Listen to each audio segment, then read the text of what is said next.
देखो स्ट्रक्चर मैंने पूरा का पूरा तैयार कर दिया, कल का होमवर्क चाहिए कि फर्स्ट एक्सपेरिमेंट ये रहा, ये लिखा मैंने, सेकंड एक्सपेरिमेंट ये लिखा, थर्ड एक्सपेरिमेंट ये लिखा।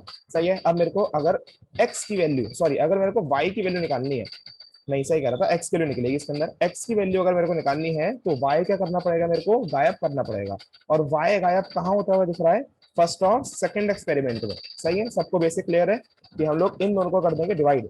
तो जैसे डिवाइड करोगे, के से के कैंसिल आउट, वाई से ये वाई कैंसिल आउट, ये दिख रहा है, वाई से ये नीचे वाला ऊपर वाला दोनों को दोनों कैंसिल आउट। और बचा क्या हमारे पास, इट इज 9 5 ये 45। मेरा आंसर ए आया है। ए ठीक है। चलो देखते हैं ना जी, मेरे को आंसर नहीं पता, चेक करते हैं फटाफट से।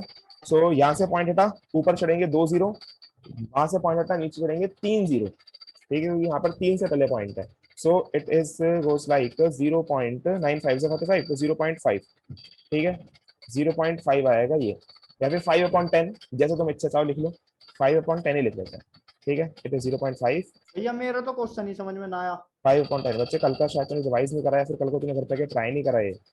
सेम क्वेश्चन हम लोगों ने कल करा है, इसकी तरह कितने ही क्वेश्चन करे थे हमने। ये रहे एनसीईआरटी क्वेश्चन जो उसी की तरह जस्ट हमने निपटाए थे। और एक में तो लॉग भी लेना पड़ा था हमको, ये वाला लॉग वाला क्वेश्चन भी बहुत अच्छा था। तो कॉपी के पन्ने पलट के देख, वरना तो थोड़ा इंतजार कर, शायद दिमाग में कुछ स्ट्राइक कर जाए। देखो जरा जल्दी से आगे सॉल्व करते हैं हम लोग। सो पॉइंट हटा, यहाँ से ऊपर आया 0, नीचे आए 2 0, इट इज अगेन 5/10।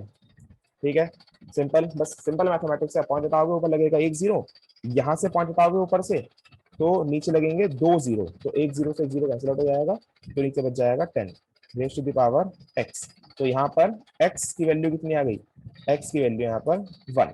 ठीक है, अब यहाँ पर x की वैल्यू निकल गई। सो फिर हमने नेक्स्ट सेकेंड और थर्ड को डिवाइड कर दिया। अगर तुम लोग चाहो तो फर्स्ट और थर्ड को भी डिवाइड कर सकते हो, कोई हार्ड एंड फास्ट रूल नहीं है। सही है, तो x की वैल्यू यहाँ पर हम लोग 1 रख देते हैं। x की वैल्यू आ गई यहाँ पर 1। इस पॉइंट से ये पॉइंट गया और ये जो 2 है ये सामने चला गया। सो इट इज 9 2 18, तो 0.09, या फिर अभी ऐसे रख देते हैं, मल्टीप्लाई बाय 2 अपॉन में 0.72। ये सबको क्लियर होगा कि डिवाइड में था 2, सामने काम दिया हमने, मल्टीप्लाई में देख लो, अपने आप करोगे लेकिन जब भी क्वेश्चन समझ में आते हैं, अपने आप घर पे अगर ट्राई नहीं करोगे तो फिर नहीं होंगे। पॉइंट से पॉइंट हटा, यहाँ से नीचे से पॉइंट हटाया, ऊपर एक 0 लगेगा, ऊपर से पॉइंट हटाया, नीचे 2 2 0 लगेंगे, एक 0 से एक 0 कैंसिल आउट हो गया, it is again 5/10। So it is 5/10। ठीक है, अब यहाँ पर देखना, यहाँ पर क्या हम लोग कर सकते हैं। सो यहाँ से 0 पॉइंट हटाया, ऊपर 2 0, यहाँ से पॉइंट हटा, नीचे 2 0, पॉइंट से पॉइंट कैंसिल आउट। सही है, फिर हम लोग काटते हैं। सो 9 के टेबल में 72, इट इज 9 के टेबल में 72 कितने का पड़ता है, 9 8 जा, सो इट इज 8। सो 2 से ये कटा 8। ठीक है, अब 2 से फिर ये कटा 4, सो it is 1/4, it is equals to 1/4 and here raised to the power y, and then 5 से 10 काटोगे, ये भी कितना आ जाएगा 1/2, 5 2 से 10 सिंपल। सो यहाँ पर आ गया ये। ठीक है, सिंपल काटम्पिटी कर दी। और उसके बाद हमारे पास y की वैल्यू कितनी निकल के आई, y की वैल्यू निकल के आई 2। सो कौन सा ऑप्शन करेक्ट था, ऑप्शन नंबर ए करेक्ट था। ठीक है, option number A is the correct option, means पिछले साल से पिछले साल वाला, क्योंकि इसका रेट लॉ जो निकलेगा that is equals to k a raise to the power 1 and b raise to the power 2। ठीक है, that is the final answer. देख लो फटाफट से, नोट कर लो, जिन लोगों को गलत था करेक्ट कर लो। सेम डिट्टो पहले वाले की तरह है। ठीक है, अब जल्दी से मेरे को आंसर चाहिए। इस डी की टेंशन ना लेना, DC upon DT, DC upon DT basically है क्या, it is equals to R rate. ठीक है ना, रेट मालूम है तुम लोगों को, change in concentration per unit time. ठीक है, यहाँ पर आर है बस वो, और बाकी बिल्कुल सेम पीछे वाले की तरह क्वेश्चन। करो जल्दी से, बोल तो देखो। क्या तो फिर। मैं देखो देखो देखो, मैं वेक्टर मार्क की दिक्कत हो रही है तो मैं लिख देता हूँ। So it is 1.2 into 10 raise to the power -1 starting में है, उसके बाद 1.2 इंटू 10⁻³ है,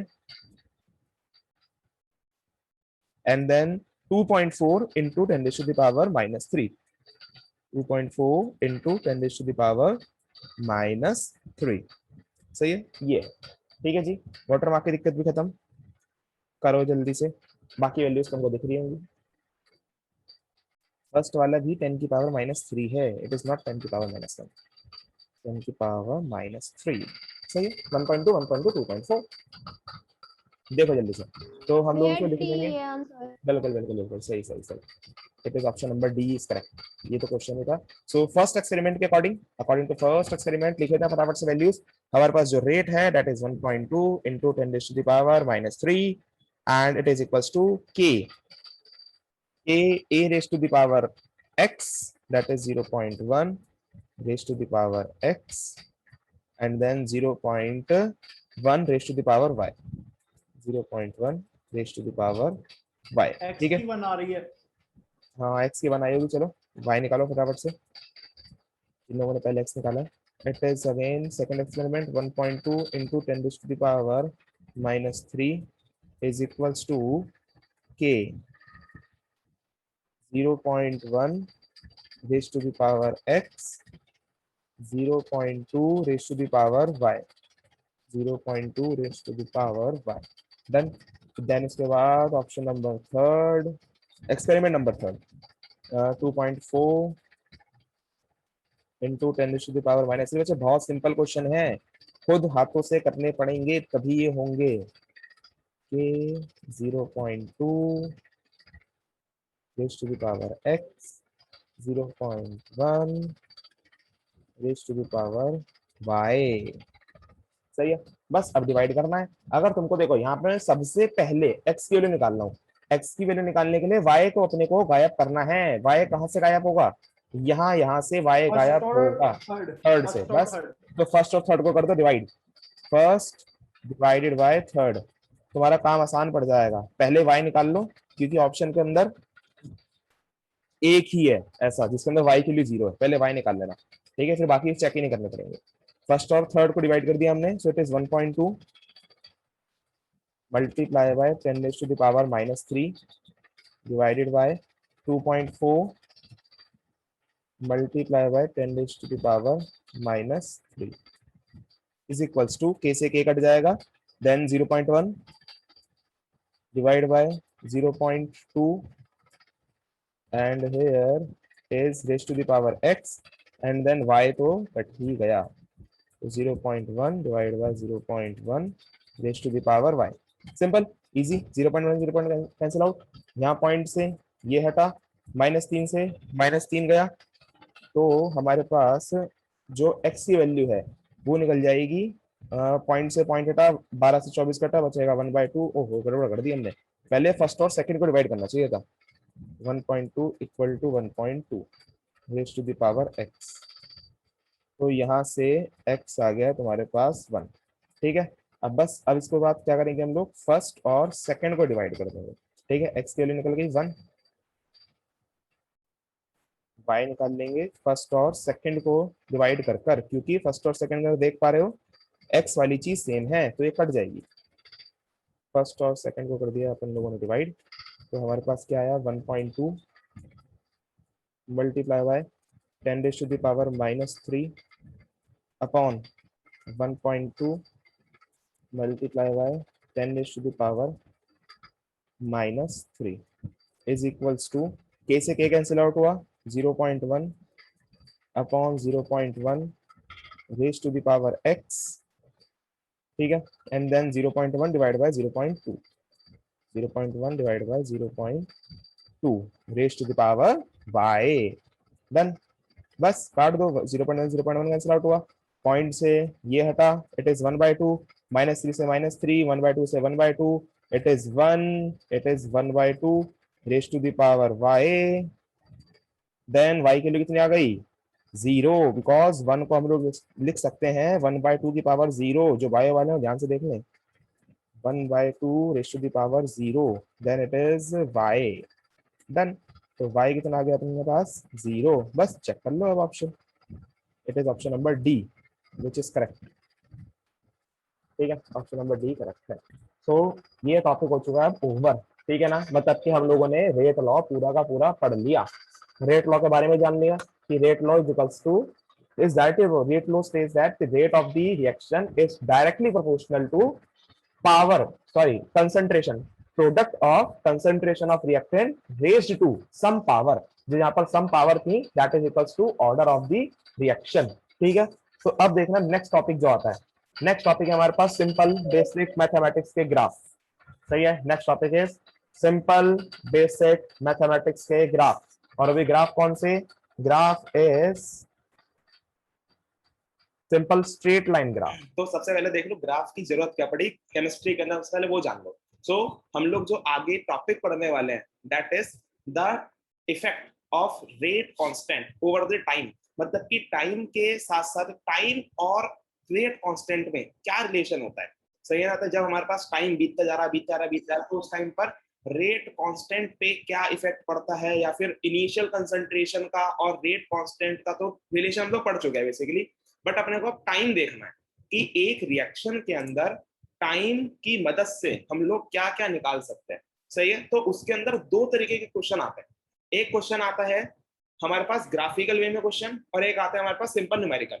सो जो ग्राफिकल वे में क्वेश्चन होता है ना, उनका ट्रेंड इस टाइम पर ज्यादा चल रहा है, मतलब कि बहुत सुंदर लगते हैं ग्राफ पेपर में आए हुए। सीबीएसई जब पेपर में ग्राफ डालती है ना तो बहुत अच्छी अलग ही अट्रैक्टिव होते हैं ग्राफ, सही है। तो ग्राफ के क्वेश्चन सबसे पहली बात बहुत दिमाग घुमाने वाले होते हैं, और दूसरी बात बहुत आसान होते हैं, सिंगल एक लाइन का आंसर होता है बस उनका, ठीक है। तो ग्राफ के ऊपर 3 से 4 मार्क्स का क्वेश्चन आता है, और इसी के अंदर जिसके अंदर हम लोग ग्राफ बनाएंगे उसी के अंदर जो टॉपिक है उसके अंदर से भी न्यूमेरिकल आते हैं, सही है। तो हम लोग पढ़ने वाले हैं बेसिकली फुल लाइफ और half life of a reaction, लेकिन उसको पढ़ने से पहले कुछ बेसिक मैथमेटिक्स के ग्राफ, सही है ना, और वो भी बेसिक, बस जो स्ट्रेट लाइन के ग्राफ है वो देख लेते हैं, ठीक है। तो जो बायो वाले बच्चे हैं वो दो बात ध्यान रखना, जो हमारे पास स्ट्रेट लाइन की इक्वेशन होती है that is y is equals to mx plus c, ये होती है स्ट्रेट लाइन की इक्वेशन, ठीक है ना। और इसके अंदर दो चीजें हैं, ये तो तुमको पता ही है, y एक्सिस और x एक्सिस, बट इनके अलावा दो चीजें और है that is a slope of a line. अब जानने की जरूरत नहीं है स्लोप क्या है ना, जानने की जरूरत नहीं है, केवल और केवल ध्यान रखना x के साथ जो कुछ भी है दैट इज स्लोप, सही है। तो x के साथ जो कुछ भी है दैट इज स्लोप। वैसे स्लोप का मतलब होता है कि हाँ कितना झुकाव हुआ है, सिंपल समझ सकते हो, स्लोप तुमने सुना होगा, इंग्लिश वर्ड है। And then c c here denotes the y intercept. y intercept मतलब कि एक लाइन जो जहां पर y एक्सिस को कट करती है, जैसे कि मैं तुमसे कहूं कि हमारे पास कोई ये ग्राफ था एंड हमने एक लाइन बनाई, इस लाइन ने y एक्सिस को यहां पर कट करा, तो ये है हमारे पास y इंटरसेप्ट, सही है। इंटरसेप्ट मतलब कि एक लाइन जहां पर वो कट करती है, y इंटरसेप्ट मतलब कि y एक्सिस पे जो वो कट करेगी, सही है। सो it is c y intercept. इतना फंडा समझ में आ गया, तो इसे लिख लेना, the point where a line cuts y axis is known as y intercept, सही है। बायो वाले खासकर लिखने, वरना मैथमेटिक्स वाले भी ठीक है। चलो भैया एक बार शुरू से बता दो क्या क्या पढ़ा गया। कुछ पढ़ाया नहीं, स्टार्ट कर रहा हूँ, जस्ट स्टार्टिंग। अच्छा क्या है? तो सबसे पहले सबसे बेसिक ग्राफ मतलब कि ऐसा ग्राफ जो तुम लोग बचपन से पढ़ते हुए आए हो, that is y is equals to x का ग्राफ।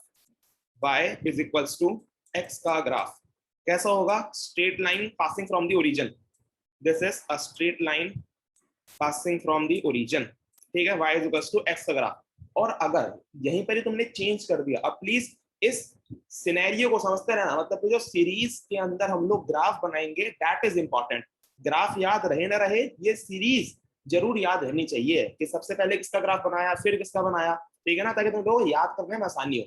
एक पैटर्न है बेसिकली याद करने का। So y is equals to x का graph, straight line passing from the origin, then उसके बाद जब तुम लोग इसके आगे ही माइनस x लगा दोगे, मतलब कि तुम लोगों ने केवल ग्राफ चेंज कर दिया और इसके आगे लगा दिया माइनस का साइन, तो कोई चेंज नहीं आने का, केवल और केवल ये अपनी एक्सिस पलट देगा, मतलब कि अभी ये सीधा बना हुआ है, ठीक है ना, और अब ये इसका जस्ट अपोजिट बन जाएगा, मतलब कुछ इस तरीके से ये गया, सही है, इजी। तो ये हमारे पास y equals to minus X का ग्राफ, स्ट्रेट लाइन है, ठीक है ना, स्ट्रेट लाइन।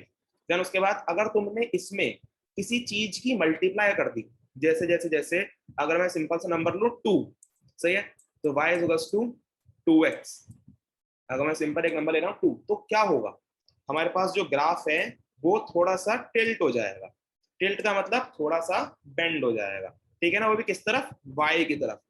तो ये कुछ इस तरीके का बन जाएगा। ग्राफ सेम रहा बट हमारे पास थोड़ा सा ये टिल्ट हो गया। पहले स्ट्रेट लाइन थी passing from the origin at 45 degree angle. इस टाइम पे एंगल कितना है इसका, this angle is 45, and then उसके बाद ये थोड़ा सा झुक गया किसकी तरफ, y एक्सिस की तरफ। सही है, सिंपल इजी।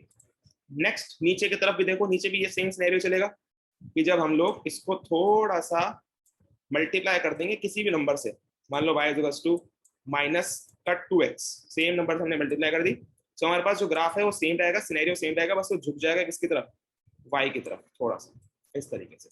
सही है, ये आ गया तुम्हारे पास ग्राफ। ठीक है, इतनी बात सबको समझ में आ गई होगी।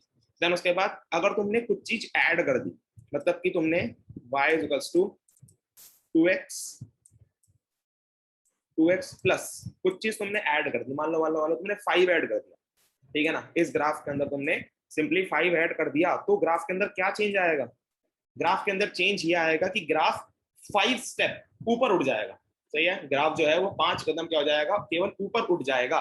तो सेम ग्राफ बनेगा लेकिन 5 कदम ऊपर से, कुछ इस तरीके से दिख रहा है।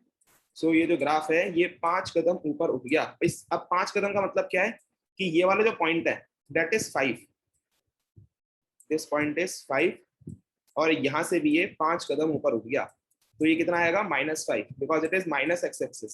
सही है, इतना सबको बेसिक क्लियर होगा। ठीक है, अब उसके बाद नेक्स्ट अगर तुमने सेम नीचे वाले के अंदर करा, y is equals to -2x plus 5। भैया अगर ऐसे हो y is equal to x plus 5, उसका कैसे बनेगा? वो अरे उसके अंदर फिर कुछ नहीं, बस इसको 5 कदम ऊपर उठा दे, इसी को तो बस 5 कदम ऊपर उठा दे, 2 से वो मल्टीप्लाई इसी कर के दे। जैसा बन जाएगा। हाँ बिल्कुल सेम इसी की तरह बनेगा, बस ये ग्राफ थोड़ा सा टिल्ट हो जाएगा। ठीक है, जो हम मल्टीप्लाई करते हैं एक्स के साथ तो थोड़ी सी टिल्टनेस ला देता है, वरना ग्राफ का बेसिक सेम रहेगा। यहाँ कहाँ है टिल्टनेस, यहाँ तो बिल्कुल सीधा है। अरे वो बस बनाने में है ना बच्चे, दिमाग दिमाग में तो रखना कि हाँ वो अगर मैं वैसे बना के दिखाऊंगा बिल्कुल ग्राफ पेपर पे एग्जैक्ट तो सही बनेगा। अब वो रफ में बना रहे हैं हम लोग, बेसिक क्लियर रखो बस। ठीक है ना, मैथमेटिक्स नहीं है, बस बेसिक क्लियर रखना कि हाँ ऐसे बनना है। ठीक है, अब देखो इसे भी यही, नेक्स्ट इसके अंदर भी ऐसी y is equals to minus, बिल्कुल परफेक्ट ग्राफ नहीं चाहिए अपने को, केवल बेसिक क्लियर होना चाहिए, -2x प्लस 5। सही है, बताइए बेसिक में मैं क्या कहना चाह रहा हूँ कि अगर तुम किसी चीज से मल्टीप्लाई करते हो तो ग्राफ थोड़ा टिल्ट होता है, अगर ऐड करते हो ग्राफ में तो ग्राफ इतना ऊपर उठ जाता है, और अगर सब्ट्रैक्ट करते हो तो वो ग्राफ उतना ही नीचे चला जाएगा। सही है, बस ये सिखाने का मकसद है कि इतना तुम लोगों को बेसिक ग्राफ बनाने आने चाहिए, वरना बायो वालों को ग्राफ का क्या काम। ठीक है, तो अब ये ग्राफ क्या होगा, 5 कदम ऊपर, 5 कदम ऊपर मतलब कि सेम ग्राफ रहने वाला है, बस ये 5 स्टेप्स ऊपर उठ जाएगा। तो देख लो भाई 5 स्टेप ऊपर उठ गया, तो ये पॉइंट कितना है 5, this point is also equals to 5। ठीक है, अब उसके बाद अगर तुमने सब्ट्रैक्ट कर दिया, सब्ट्रैक्ट खोले तो कि y is equals to 2x minus 5। ठीक है, -5 कर दिया, देन उसके बाद इस ग्राफ के अंदर क्या चेंज आएगा, ये थोड़ा सा ग्राफ जितना हमने ऊपर उठाया था, मतलब कि इससे शुरुआत करेंगे तो इस ग्राफ के अंदर क्या चेंज आएगा, जितना हमने ऊपर उठाया था इसे अब उतना ही हम लोग नीचे ले जाएंगे। ठीक है ना, दैट मीन्स -5 नीचे की तरफ बना दिया ये। सही है, तो ये पॉइंट क्या आ गया 5, दिस इज -5, सिंपल इजी। अब नेक्स्ट अगर ये वाला ग्राफ भी तुमने क्या करा, माइनस कर दिया, so y is equals to -2x -5। ठीक है, तो अब इसमें क्या चेंज आने वाला है, फिर से वही चेंज कि हाँ ये 5 स्टेप नीचे से बनेगा बस। सही है, तो 5 स्टेप नीचे से बोले तो ये रहा। ठीक है, ये गया कुछ इस तरीके से ग्राफ। तो ये कितना है, it is -5, it is again -5।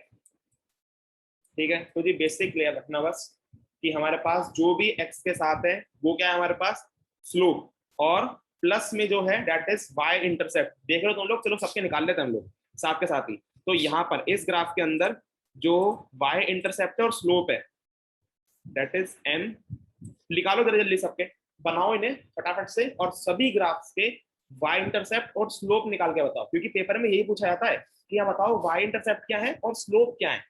ठीक है, फटाफट से बनाएंगे सारे के सारे ग्राफ, और बहुत ध्यान से बनाना और सभी के स्लोप और वाई इंटरसेप्ट लिख के बताओ। तो जल्दी से चेक करेंगे, आई होप सबने लिख ली होगी एम और सी की वैल्यू। मैं बहुत जल्दी लिख रहा हूँ। स्लोप है यहाँ पर 1 और इंटरसेप्ट है 0, सही है ना, सबको समझ में आ रहा होगा। जो x के साथ होता है दैट इज स्लोप, x के साथ यहाँ पर क्या है 1, और प्लस में जो होता है दैट इज y इंटरसेप्ट। तो प्लस में क्या है यहाँ पर कुछ भी नहीं, that is 0, so y intercept is 0। ऐसे यहाँ पर स्लोप कितना हो जाएगा 2, y इंटरसेप्ट 0, यहाँ पर slope 2, y intercept 5, slope 2, y intercept -5, ठीक है, and then here slope -1 and y-intercept is 0, slope -2, y-intercept again 0, slope -2, y-intercept is 5, and then slope -2, y-intercept is -5, सही है। सो ये छोटी सी कहानी आप लोग ध्यान रखेंगे। कुछ पुरानी बातें याद करते हैं। पुरानी बातें क्या है, रेट लॉ, सही है, रेट लॉ सब लोगों ने पढ़ लिया है। रेट लॉ क्या कहता है, रिएक्टेंट से अगर प्रोडक्ट बन रहा है, रिएक्टेंट से अगर प्रोडक्ट बन रहा है, सो हम लोग कह सकते हैं rate of the reaction is directly proportional to concentration of reactant raised to some power, सही है, concentration of reactant raised to some power, simple.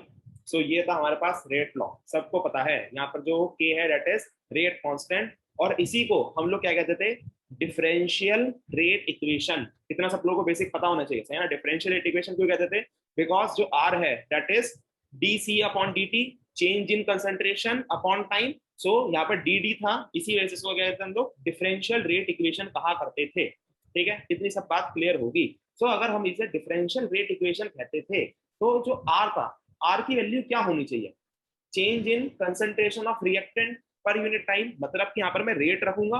अब रेट प्रोडक्ट की भी रख सकता हूं और रिएक्टेंट की भी रख सकता हूं, लेकिन फिलहाल मैं यहाँ पर रखूंगा रिएक्टेंट की, बिकॉज यहाँ पर रिएक्टेंट की ही कंसंट्रेशन गिवन है। सो मैं इस आर की जगह minus D R upon D T रख सकता हूं, किसी को भी दिक्कत तो नहीं, क्योंकि हमारे पास जो रफ्तार है that is equals to minus D R upon D T, ये हमने स्टार्टिंग में फॉर्मूला पढ़ा था। And here is K reactant raise to the power n, सही है। इतना बेसिक सबको पता होगा, डिफरेंशियल रेट इक्वेशन। अब ध्यान से एक बात सोचना, मैं तुमसे कहा था किसी टाइम पर क्लास के अंदर कि हम लोग अभी इंटीग्रेटेड रेट लॉ भी पढ़ेंगे, तो अब वही दिन है आज। हम लोग बेसिकली इसी डिफरेंशियल रेट इक्वेशन का इंटीग्रेशन करेंगे और इंटीग्रेटेड रेट लॉ निकाल कर लेकर आएंगे, सही है। तो इंटीग्रेशन जिन लोगों को नहीं आता, क्योंकि तो मैथ्स के अंदर इंटीग्रेशन नहीं पढ़ा होगा, लेकिन फिजिक्स के अंदर 11th क्लास में इंटीग्रेशन तुम लोग पढ़ चुके हो, तो कोई दिक्कत नहीं आने की, सही है। जिनको दिक्कत आए तो 2 बार इंटीग्रेशन करना है बस हमारे को, तो वो रट लेना, ठीक है, फिलहाल के लिए, क्योंकि मैथ्स से तुम लोग पढ़ोगे। तो अब ध्यान से देखना जरा, हमारे पास सिलेबस के अंदर जो ऑर्डर है वो केवल 2 ही है, एक 0 ऑर्डर और एक फर्स्ट ऑर्डर, ठीक है। तो अकॉर्डिंग टू सिलेबस हम लोग सबसे पहले 0 ऑर्डर का डेरिवेशन करेंगे, देन उसके बाद फर्स्ट ऑर्डर का डेरिवेशन करेंगे। सो अगर n इक्वल टू 0 होगा, ध्यान से प्लीज देखते रहना, क्योंकि बस एक बार ही बताऊंगा, सही है ना। n इक्वल टू 0 है, रख दो n की value 0, so it is minus k d are upon D t, और रिकमेंड करूंगा साथ साथ कर लो, ताकि तुम लोग अगर साथ साथ करोगे तो दिमाग में से कुछ भी चीज टेक ऑफ नहीं होगी, दिमाग यहीं पर ही रहेगा, ठीक है। साथ साथ करते रहो। Minus D R upon D T is equals to k r raise to the power 0, easy. अब किसी की पावर 0 होगी, वो क्या बन जाएगा 1, so it is minus D R upon D T is equals to K, simple. Minus sign इधर shift कर रहा हूं मैं, ठीक है ना, ये माइनस उठाया यहाँ से हटा के कहाँ लगा दिया, इधर की तरफ, सही है। माइनस साइन बस इधर शिफ्ट कर दिया मैंने। अब now on integrating both the side, on integrating both the side, ये इंटीग्रेशन का साइन होता है, और इंटीग्रेटिंग बोथ दी साइड, दोनों साइड कर देंगे हम लोग integration. So it is integration of D are upon D T, and it is indefinite integration, not a definite one, सही है, इनडेफिनिट इंटीग्रेशन है, is equals to integration of minus K, simple. दोनों side क्या कर दिया मैंने, integration कर दिया। लेकिन एक सेकंड, ओहो, एक स्टेप मिस हो गया। हमारे पास इधर की तरफ तो किसी की रिस्पेक्ट है ही नहीं, सो एक स्टेप पीछे जाना पड़ेगा, सॉरी, अपने को dt को भी भेजना पड़ेगा। मतलब कि हमने यहाँ पे माइनस शिफ्ट करा बट dt शिफ्ट करना रह गया, सो dt को भी नीचे से ले जाएंगे। देखना भी क्यों ले जाएंगे, it is dr is equals to minus K dt, सही है, बट dt को इधर की तरफ ले गया मैं। तो अब नाउ ऑन, अब करेंगे integration, on integrating both the side, दोनों साइड कर देंगे हम लोग इंटीग्रेशन, सही है। और इंटीग्रेशन का साइन लगाया, इट इज dr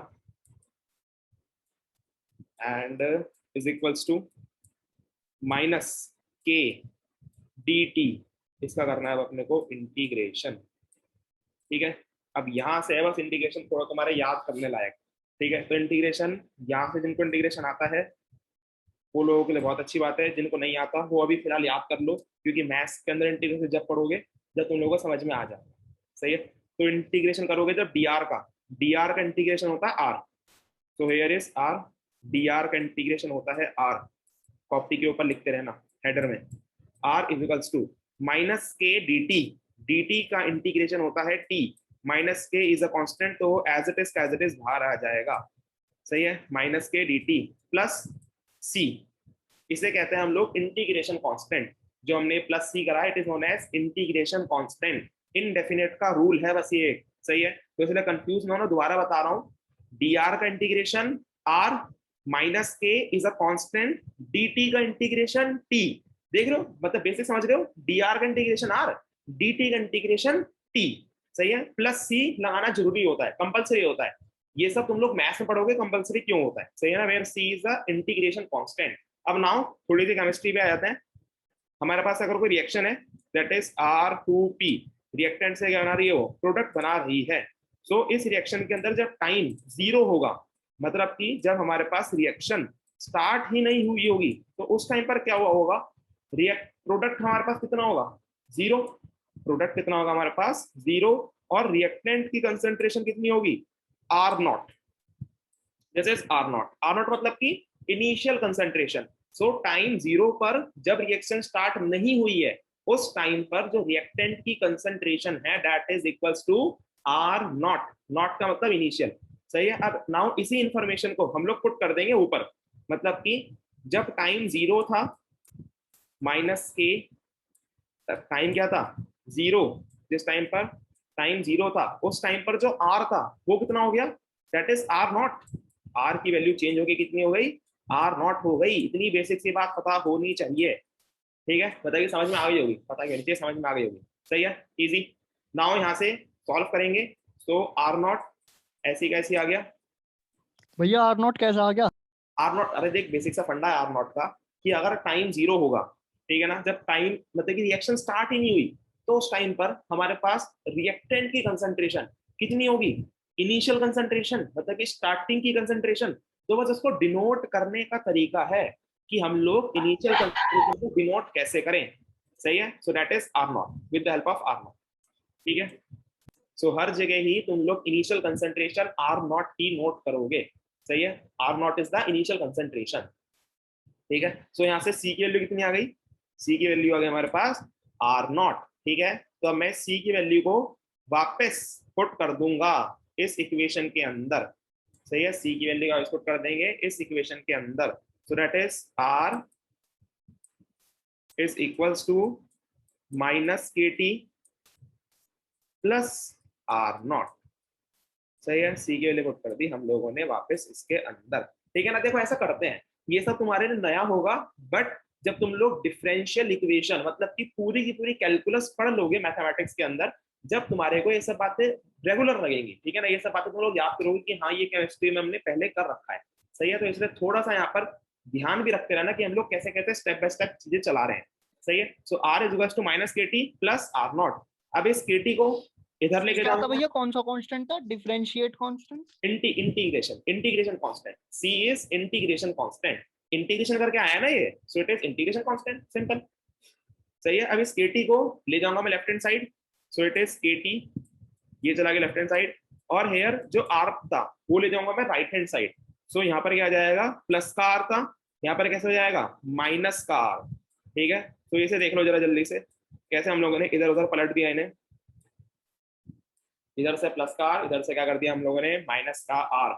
ठीक है, सो बस यहाँ से जो हमारे पास के है, के रेट कांस्टेंट, उसका एक अच्छा सा फॉर्मूला निकल कर आ गया, K is equals to are naught minus R upon T. बात देख लो, बस यही है इंपॉर्टेंट। जो बायो वाले हैं वो दिमाग पे ज्यादा कष्ट ना दें। अगर उन लोगों को डेरिवेशन समझ में नहीं आया है तो डेरिवेशन बोर्ड में बहुत रेयरली पूछा जाता है। मैं ये नहीं कह रहा पूछा नहीं जाता, और ये भी नहीं कह रहा इंपॉर्टेंट नहीं है, क्योंकि यदि हम लोग ग्राफ कंस्ट्रक्ट करेंगे तो ग्राफ के अंदर इंपॉर्टेंट है डेरिवेशन।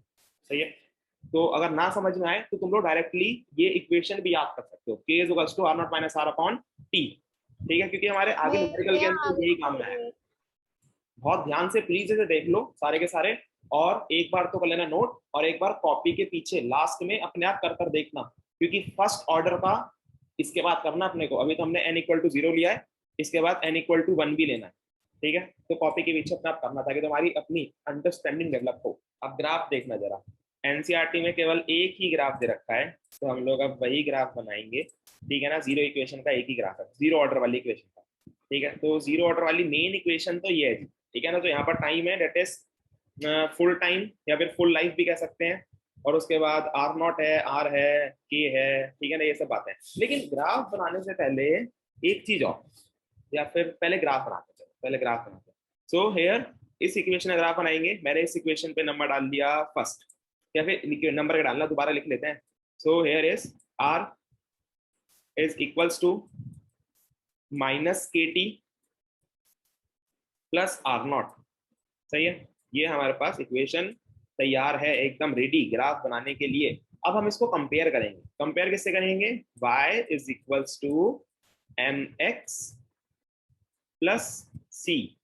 सही है, अब अपनी अपनी कॉपी में देखिए और देखिए कौन से नंबर का ग्राफ है, और इसके अंदर स्लोप और y इंटरसेप्ट क्या है। कि y जो है that is r and x जो है दैट इज t। सो हम लोग कंपेयर करेंगे इसको सब चीजों को। तो बताओ जी कौन सा ग्राफ है ये? बहुत बढ़िया, जिन लोगों ने पहचान लिया, इट इज सेवेंथ ग्राफ। ठीक है, अब ये रहा सेवेंथ ग्राफ, दिख रहा तुम लोगों को सबको सेवेंथ ग्राफ। लेकिन अब इसके अंदर कुछ कंडीशंस है, जरा ध्यान से देखना। अगर मैं सेवेंथ ग्राफ बना देता हूँ कुछ इस तरीके से, तो जो मेरी एक्स एक्सिस है दैट इज टाइम, दिख रहा तुम लोगों को? एक्स एक्सिस क्या डिनोट कर रही है मेरे पास? टाइम। और Y axis denotes the concentration. So here Y axis is R naught. And जब हम लोग ग्राफ बनाएंगे, सो सेवेंथ ग्राफ के अंदर लाइन कुछ इस तरीके से जा रही है, तो मैंने सेम लाइन बना डाली। तो ये लाइन मेरे पास कुछ गई इस तरीके से, और ये, ठीक है, सेम लाइन मैंने बना दी। तो अब इस ग्राफ के अंदर ध्यान से देखना, जो यहाँ पर ये वाला जो पोर्शन है जो मैं मार्क कर रहा हूँ, क्या ये पोर्शन कुछ अजीब सा नहीं लग रहा? क्या यहाँ पर तुमको दिख नहीं रहा कि हाँ टाइम जो है वो नेगेटिव जा चुका है? यहाँ पर टाइम क्या था? 0। तो इससे पीछे जाओगे सो टाइम इज नेगेटिव। तो क्या कभी समय माइनस में चलता है? नहीं चलता। सो इसका मतलब हमारे पास ऐसी मशीन अभी बनी है नहीं, टाइम मशीन बननी बाकी है। सो नेगेटिव में टाइम चल ही नहीं सकता। सो इसका मतलब ये ग्राफ वाई एक्सिस से पीछे जा ही नहीं सकता, that is this. So graph start कहां से होएगा? ग्राफ स्टार्ट होएगा यहाँ से। ठीक है, अब उसके बाद और आगे बढ़े आगे बढ़े आगे बढ़े। क्या कभी ग्राफ इससे आगे जा सकता है? मतलब कि जो रिएक्टेंट है, रिएक्टेंट की कंसंट्रेशन कभी नेगेटिव में हो सकती है? रिएक्टेंट की कंसंट्रेशन यहाँ से देख रहे हो, यहाँ के बाद क्या हुआ? कंसंट्रेशन। हाँ भैया, हो सकती है रिएक्टेंट की कंसंट्रेशन नेगेटिव में ही हो। कैसे?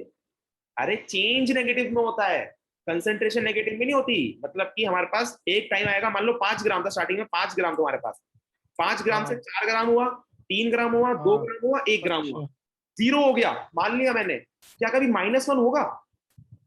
नहीं हो सकता। नहीं। तो नेगेटिव में कभी जाएगी नहीं। दैट मीन्स ये ग्राफ इसके आगे भी बेकार है। ठीक है, ये सो हमारे पास इतना ग्राफ सफिशिएंट है। ठीक है, पर भैया ग्राफ्स में तो ये हो है कि कहीं तक भी लाइन खींच दो। लेकिन यहाँ पर वाई एक्सिस और एक्स एक्सिस से डिपेंडेंट भी होते हैं ग्राफ, कि वाई एक्सिस और एक्स एक्सिस की वैल्यूज सेटिस्फाई कर रही है या नहीं कर रही है। ठीक है ना, अब इसके अंदर टाइम कभी नेगेटिव नहीं हो सकता, तो ग्राफ पीछे नहीं जाएगा।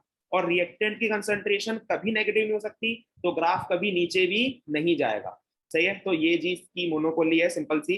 और ये ग्राफ एनसीईआरटी में कुछ इस तरीके का दे रखा है, ठीक है। एनसीईआरटी अगर तुम खोल के देखोगे तो ग्राफ कुछ इस तरीके का दिख जाएगा। तो अब मैं यहाँ से पूछना चाहता हूँ जनता से कि बताइए स्लोप कितना है, स्लोप, स्लोप माइनस के। इट इज माइनस के, सही है, दिख गया सबको, स्लोप माइनस के है जी स्लोप। और उसके बाद हमारे पास y intercept, y intercept r naught, it is r naught, simple. So y intercept is r naught, intercept is r naught, simple, बात समझ में आ गई। so y intercept तुमको दिख भी रहा होगा, कहाँ दिख रहा है y intercept, ये रहा जो गोला बनाया ना, it is r naught, सही है, बात ध्यान रखना। here is y intercept, या फिर हम इसे किसी और रंग से रंग देते हैं, तो ये जो तुम्हारे पास सर्कल है it is R naught, easy, देख लो जी ग्राफ भी। अब देखना बोर्ड में, देखना क्वेश्चन कैसा था, बोर्ड में तुम्हारे को सीधा ग्राफ बनाकर दे देगा और कहेगा एक्स एक्सिस है टाइम, वाई एक्सिस है आर, बताओ स्लोप कितना है, 1 मार्क्स में, बताओ वाई इंटरसेप्ट कितना है, 1 मार्क्स में, फिर पूछेगा इसकी हाफ लाइफ कितनी है। अभी हाफ लाइफ बताता हूँ क्या होती है, लेकिन देख लो 3 मार्क्स का क्वेश्चन केवल ग्राफ ही ग्राफ में बन जाते हैं, तो इसलिए प्लीज ग्राफ को ध्यान से नोट कर लो और ऑब्जर्व कर लो इसे, ठीक है ना, ताकि दिमाग में सेट हो जाए ग्राफ ये। आधी जिंदगी मतलब कि जब हमने अपना आधा काम पूरा कर लिया, दैट इज अवर आधी जिंदगी जी, ठीक है। अब केमिस्ट्री के अंदर आधी जिंदगी क्या होगी कि रिएक्टेंट जब अपना आधा काम पूरा कर ले, रिएक्टेंट का काम क्या है, रिएक्टेंट का काम है खर्च होना, अपने आप को सेक्रीफाइस कर कर, अपना बलिदान देकर प्रोडक्ट बनाना, सही है ना, ये रिएक्टेंट का काम है। तो आधी जिंदगी रिएक्टेंट की कब होगी कि जब उसकी आधी कंसंट्रेशन रह जाए, समझ रहे हो, कि अगर स्टार्टिंग में वो 5 ग्राम था, जब वो 2.5 ग्राम रह जाएगा, तभी हम लोग क्या मानेंगे, उसकी आधी जिंदगी मानेंगे, सही है। तो हाफ लाइफ का फंडा समझ में आ गया, हाफ लाइफ मतलब कि जब रिएक्टेंट की कंसंट्रेशन कितनी रह जाए, केवल आधी रह जाए, सही है। तो अब जरा ध्यान से देखना, दिस इज रिएक्टेंट, रिएक्टेंट से क्या बन रहा था जी, प्रोडक्ट बन रहा था, सही है। अब रिएक्टेंट की स्टार्टिंग में जब जिंदगी शुरू हुई थी, सही है ना, स्टार्टिंग में बिल्कुल, उस टाइम पर क्या हुआ होगा कि हमारे पास जो प्रोडक्ट था वो 0 था और reactant is R naught, simple.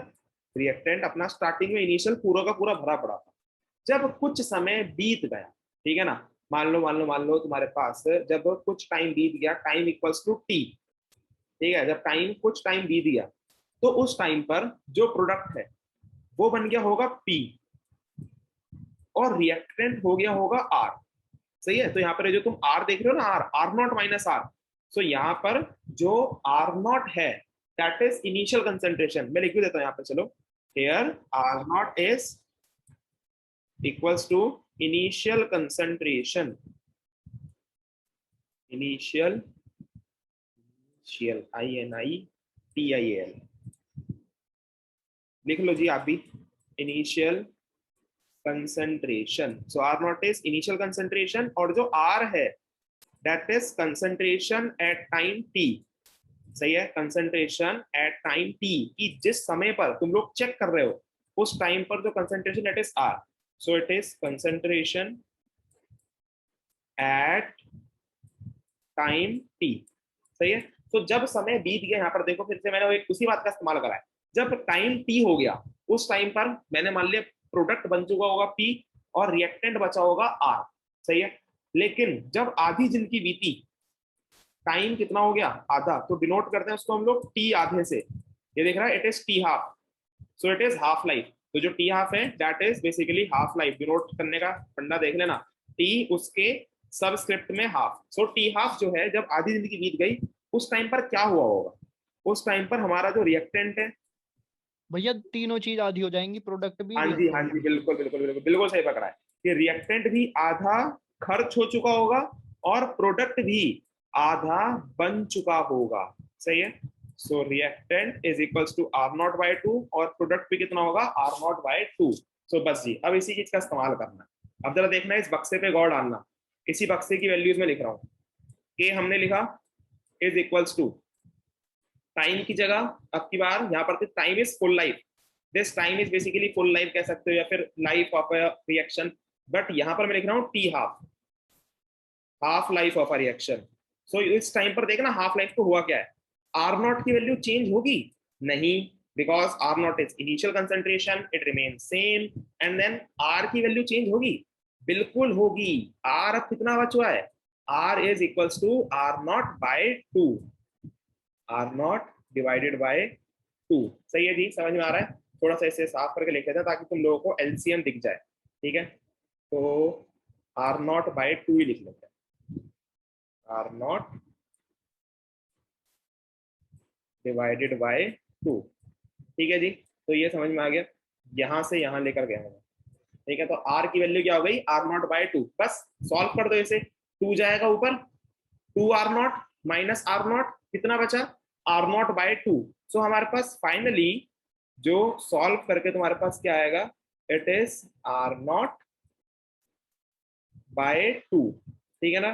2 चले जाएगा नीचे, so it is T half, सही है, इज इक्वल्स टू के। क्या टी हाफ को मैं इधर की तरफ भेज सकता हूं, तो एरो ऐसा लगा देता हूं मैं, so it is k equals to are naught by 2 t half. सही है ना, सिंपल मैथमेटिक्स है भाई, ठीक है ना? अगर ना समझ आए तो प्लीज रिकमेंड कर लो इसे। 2 इधर गया एलसीएम में, 2 are naught minus are naught कितना आएगा, आर नॉट ही बचेगा, और अपॉन में 2 चला जाएगा टी हाफ के पास। सही है, टी हाफ को भेज रहा हूं मैं इधर की तरफ, मतलब कि ऊपर भेज रहा हूँ टी हाफ को, और के को बुला रहा हूँ नीचे। So half life of a reaction is equals to are naught divided by k, k नहीं 2 के जी, 2 के। ओके, समझ में आया? T half is equals to are naught divided by 2 k. ये आ गया हमारे पास half life of the reaction. आज के लिए इतना ही, भागो बाकी करेंगे कल।